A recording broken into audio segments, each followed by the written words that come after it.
Bonjour à tous et bienvenue, vous regardez 6 minutes chrono, le rendez-vous quotidien de la rédaction de Lyon Capitale.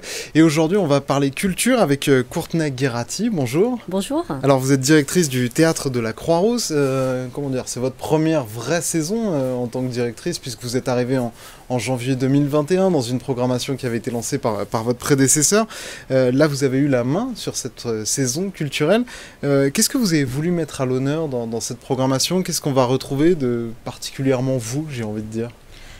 Déjà, merci pour l'invitation et c'est un plaisir effectivement de rouvrir le Théâtre de la Croix-Rousse parce que depuis que je suis là, le théâtre a surtout été fermé. Et donc là, on a eu les premiers spectacles qui se sont déroulés. Le plaisir de cette saison est un peu d'inviter tous les publics à se retrouver dans la programmation qui se veut une programmation particulièrement inclusive et représentative des diversités en présence dans la société française. Voilà, une volonté d'ouvrir les portes du théâtre. Notre premier spectacle, justement, nous a permis d'investir le parvis devant le Théâtre de la Croix-Rousse où on a implanté un petit chapiteau à ciel ouvert avec des circassiens de l'île de la Réunion. Donc voilà, c'était un événement formidable et tout au long de la saison, on va essayer d'inviter les gens à venir franchir les portes du théâtre et à renouer avec l'art et la culture. Parce que pour vous, le théâtre, ou en tout cas le public du Théâtre de la Croix-Rousse, est un public qui est un peu trop élitiste, un peu trop fermé? Il y a une forme d'entre-soi qui vous déplaît? Pas du tout, c'est pas du tout ça. Déjà, je le rencontre maintenant, le public, et je le trouve vraiment formidable. C'est un public très mélangé au Théâtre de la Croix-Rousse, vraiment aussi bien en termes géographiques que générationnels. C'est plutôt que je crois que pour certaines personnes, il peut rester un frein, une réticence à franchir des portes d'un théâtre. Et puis particulièrement dans la période post-Covid qu'on vit aujourd'hui, on voit bien qu'il y a des publics pour lesquels il y a une habitude qui s'est perdue. Et donc voilà, l'hospitalité, en tout cas qu'on essaie de mettre en œuvre, répond à cette volonté de faire en sorte que les gens se sentent bien de venir au théâtre. Vous dites que vous voulez redonner la parole aux invisibles. C'est qui pour vous les invisibles aujourd'hui dans notre société? Des invisibles, il y en a plein. En tout cas, c'est toutes les personnes, je pense, qui sont souvent victimes de mécanismes de domination dans la société. Des personnes qui ont peut-être moins facilement accès à la parole parce qu'elles appartiennent à des formes de, entre guillemets, minorités. C'est des minorités qui sont parfois très visibles, des personnes en situation de handicap ou des personnes âgées, par exemple. Les personnes invisibles, il y en a beaucoup. On a par exemple un spectacle cette saison qui s'appelle Noir de Tania de Montaigne qui va réhabiliter la mémoire de Claudette Colvin dont on ne connaît pas le nom mais qui en fait est la première femme noire dans l'Amérique ségrégationniste à avoir refusé de céder sa place dans un bus. On connaît tous le nom de Rosa Parks et donc voilà, c'est cette question des personnes qui sont parfois un peu oubliées ou invisibilisées de l'histoire, des récits ou des corps qu'on a moins l'habitude de voir. Voilà.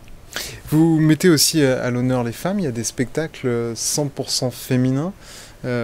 Pourquoi ce choix de 100% féminin? C'est parce que la pièce est écrite comme ça ou c'est que ça vous tenait à cœur de présenter des pièces uniquement féminines? Alors le choix de pièces uniquement féminines, ça c'est vraiment les artistes, mais moi en tout cas je défends la création par des femmes. Ça c'est quelque chose d'important. Il y a des inégalités dans notre secteur que le public ne perçoit pas forcément. Pour vous, la femme n'est pas à sa place dans le théâtre en 2021? Pas forcément le vôtre, mais dans le théâtre en général? En tout cas, les statistiques nous le disent, les femmes bénéficient de moins d'accès à des grands plateaux, de moins de moyens de production. Les femmes créatrices, l'emploi artistique au féminin est moins bien soutenu, donc il y a des inégalités sectorielles qui perdurent.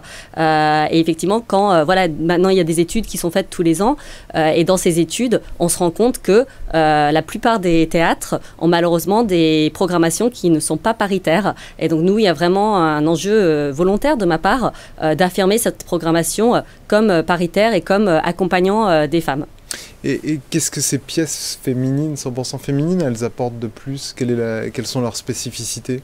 Déjà, leur spécificité, je crois que c'est effectivement de donner cette parole à une partie de la population qui, malheureusement, ça n'aurait pas dû être le cas. Mais est-ce qu'elles amènent de nouveaux thèmes dans bien sûr. Dans le débat ou dans nos inconscients? Elles amènent déjà des questions féministes. Elles nous amènent à nous arrêter sur des sujets qui sont peut-être des sujets moins traitées par les hommes, par exemple celle des violences faites aux femmes. On a un spectacle formidable, Les femmes de barbe bleue de Lisa Guèze au mois de décembre, qui à travers le mythe du conte de Perrault revisite la question des féminicides et libère la parole de manière très ludique, parce que la mise en scène veut que ce soit des femmes dans une séance de thérapie de groupe.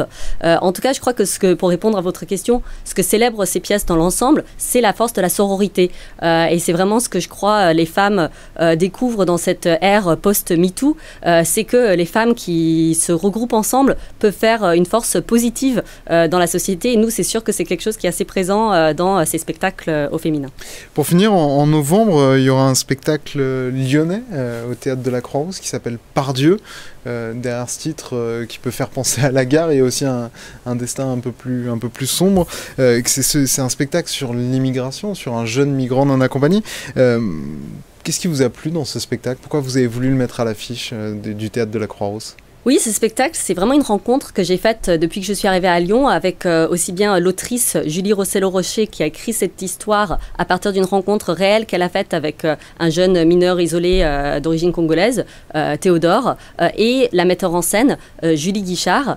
Effectivement, le spectacle s'appelle Pardieu chant de gare et c'est vraiment quelque chose de très fort parce que je crois qu'il y a une forme d'identification possible par chacun et chacune. C'est une histoire qui part de Lyon et c'est le destin d'une personne qui habite encore à Lyon aujourd'hui. C'est un théâtre qu'on appellerait avec une base documentaire, comme au cinéma, on a le cinéma documentaire. On a de plus en plus de spectacles qui s'intéressent aussi à comment on peut fictionnaliser le réel. Et donc là, c'est à partir de l'histoire qu'a confié ce jeune garçon, une mise en scène extrêmement réjouissante avec une parole qui est répartie de manière chorale sur 4 interprètes, jeunes et lyonnais. Donc effectivement, c'est un plaisir de faire des rencontres artistiques ici où il y a une création très riche sur le territoire lyonnais.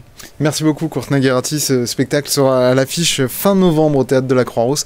Nous, on vous donne rendez-vous très bientôt pour une nouvelle édition de 6 minutes chrono. D'ici là, portez-vous bien. Au revoir.